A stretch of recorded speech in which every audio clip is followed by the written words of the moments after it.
Body కనబడేలా dress వేసుకునే అమ్మాయిలు 10 మంది పేదవాళ్లు చూడకుండా కప్పుకుంటూనే ఒక్క ధనవంతుడైనా నన్ను చూస్తే బాగుండు అని కోరుకుంటారు.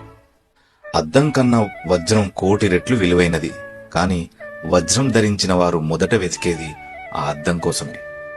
పశువులా మారాడు అంటే తిట్టు అని, పులి, సింహం, చీతా అంటే గొప్ప అని భావించేవారు అవి కూడా పశువులే అన్న సంగతి మర్చిపోతారు. ఆరోగ్యశ్రీ ఫ్రీ స్కీమ్ కంటే పేషెంట్ చనిపోతే ఫీజు మాఫీ చేయాలి అని రూలు పెడితే ప్రతి ఆసుపత్రి రోగిని రక్షిస్తుంది. మగవాడు బయట పనిచేసి ఇంట్లో ప్రశాంతత వెతుక్కుంటాడు. ఆడవారు ఇంట్లో పనిచేసి బయట ప్రశాంతత కోరుకుంటారు.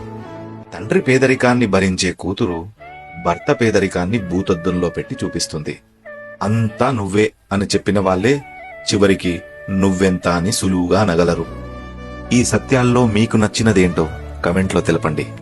మరిన్ని ఇలాంటి ఆశ్చర్యకరమైన సత్యాల కోసం నన్ను తప్పక ఫాలో చేయండి.